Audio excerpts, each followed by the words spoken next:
You're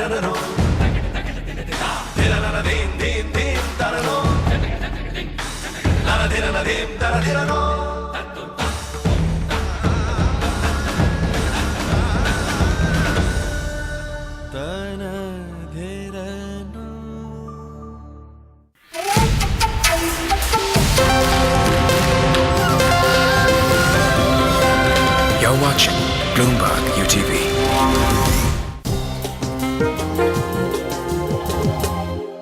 I'm going to start off by asking questions of each of the panelists, but we're going to try and get to a conversation that includes everybody as quickly as we can. I'm going to ask panelists to try and keep answers reasonably brief, so that we can get through lots of discussion. And I'm going to kick off with Paula. A friend of mine, Paul Sappho, always says, who's a futurist, always says, figure out how far you want to look into the future and then look at least twice as far back. I think that countries that have a strong material culture and have a condition of necessity are the ones that are best positioned to really jump ahead, leapfrog, if you want to think about it that way, and they can teach the world how to do the same. That's why in the design and technology world we've been looking at countries like India, like Brazil, like other parts of Latin America, even Africa, for quite a while. Sustainability very often means common sense, means using every single part of the animal you're eating because you don't have money to buy everything else. So that's what India and other countries can teach the world. That is a great start.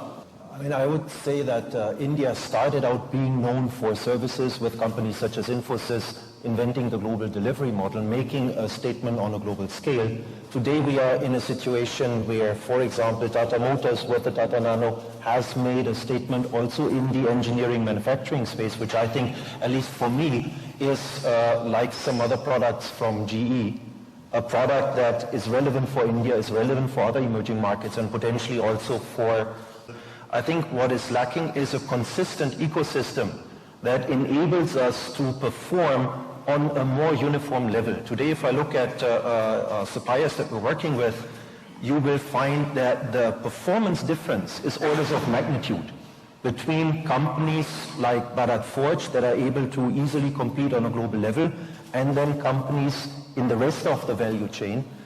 Now, looking at other countries such as Germany, yes, you have the stars, you have the Infosys, you have the Bharat Forge, but you have also a bunch of very strong small and medium enterprise industries that actually are the hub of productivity and innovation. I think that is something that needs to be built or should be reinforced in India.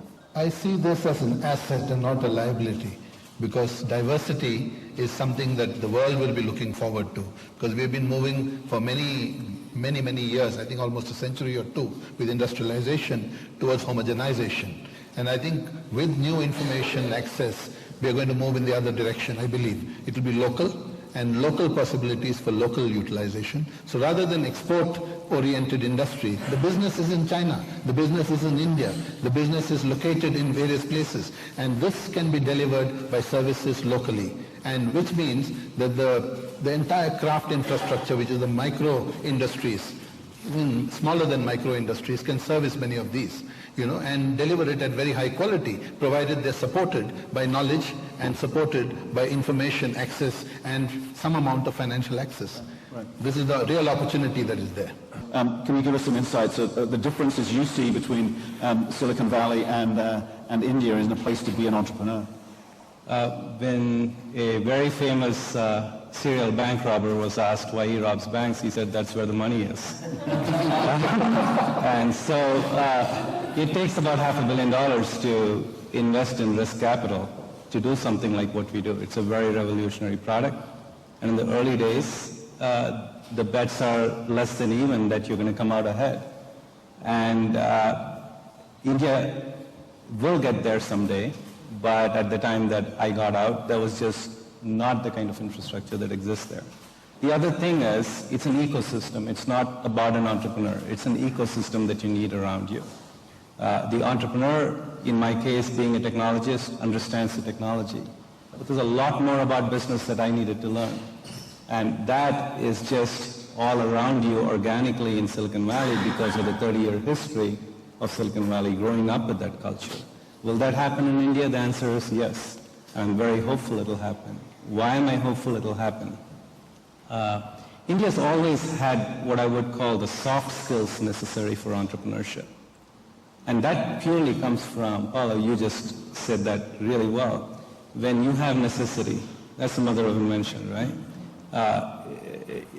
We talk in the future of design and sustainability. In India, that's not an option, that's a necessity to support that population, to do what we need to do.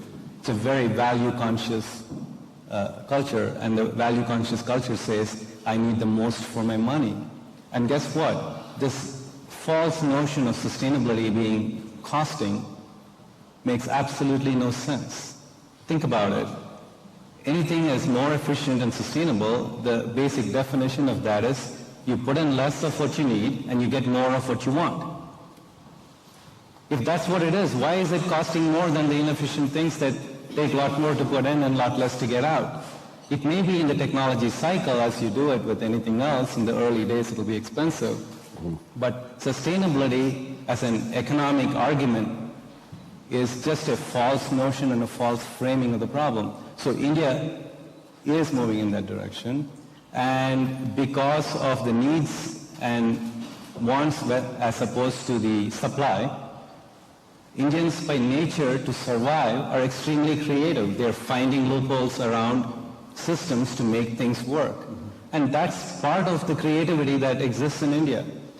But like making a really good masala, you've got a lot of spices out there that are going in.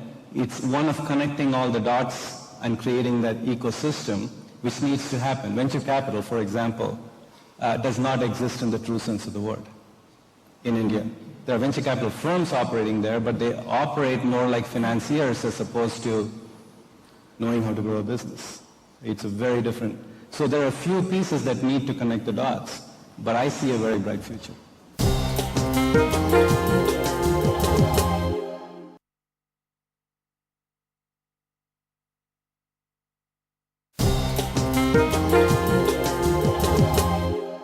Having an impact, developing some of that ecosystem, bringing new skills.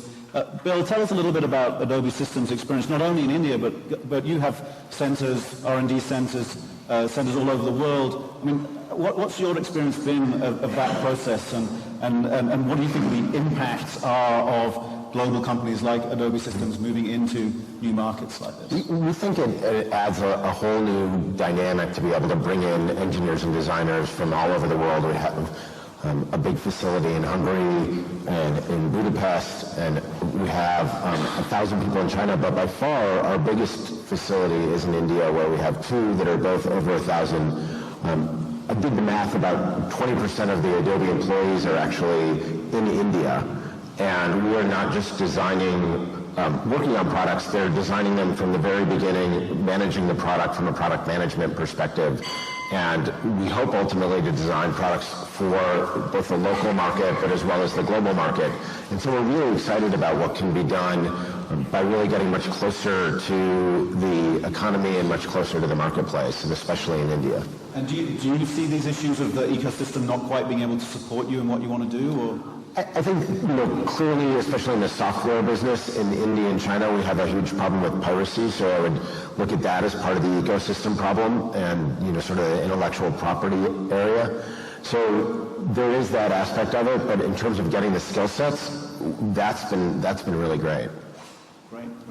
So, SD, you're in a sort of similar business. You're one of the companies that's got a process level at the services you deliver, and the way you think about working with your customers. What do you see as the future for innovation in India? Where do you see it going? Where do you see it going for Infosys? So, talking of the ecosystem, I think the ecosystem is starting to get built. I see 2 or 3 components being built. Number one, education. I think the system has been in place for many, many years. Excellent talent is coming out of those education institutions. Number two, we just heard, there are many global corporations coming into India today setting R&D centers. If you look at some of the high-tech manufacturers, they have big presence in India. So that is creating another research centers. Then the Indian companies. Look at what Tata did, or look at what we ourselves is doing. We are actually having software engineering labs. So the ecosystem is starting to get built. and it has some way to go, but I clearly believe that that will seed the innovation and entrepreneurship in India. I also believe that we have achieved so far using execution. So predominantly, whatever India has achieved is through excellence in execution. Now the phase is about innovation. It is about creating products and services. And we have an advantage in my mind. We come with a liability of origin. See, India is a country where a financial transaction is 100 rupees, not $100. So if you want to make money on that transaction, your transaction cost has to be 100 times lower. Examples are similar to the nano car, or what GE is doing. They are building an ECG machine in India for $700. So these kinds of innovation, there is a need, there's a necessity for the innovation and what is called the frugal innovation. The country is looking for products which are affordable, durable and leaner, not faster, smarter, expensive. It's a completely different direction. And we have that necessity. I believe that that will lead to innovation, which will in turn will be taken out of the country. So Nano is being launched in Europe, if I'm right, as Nano Plus. So eventually these products will be relevant to India, but not only relevant to India, it will be relevant to the external world. So I'm starting to see that journey taking place. What about the notion of reverse innovation at the sort of design level? I mean, MP, do you see, it seems to me India's got this incredible cultural tradition. What, are we going to see a sort of an Indian design kind of tradition, revolution, just like we saw it out of Italy, we saw it out of Germany? We are sitting on a tradition that is amazing. Students, former students, but very celebrated designer today, has built a company in Bangalore without funding from anybody called Daily Dump. The idea is so brilliant. Every organic material that is produced at home can be composted at home. So you don't have this dump outside. You don't need the municipal corporation to handle it. What they've done is broken the supply chain down into small components and figured out where expertise is needed, where it is not needed, and where you can, so the whole thing has been designed. So we're not talking anymore about product design. We're talking about full system design. This requires a different kind of design school. And if you're saving a rupee, my father used to tell me, you made 1 rupee profit. Simple. If you're saving 1,000,000 rupees, and why aren't you counting it as profit? I think that, like Italy, India has a lot to do, but it is also an extremely complicated matter because it deals with serious infrastructures. India today, 20% lives in the urban cities, the 80% are in the villages and other parts of the world. Why do we need to design cities?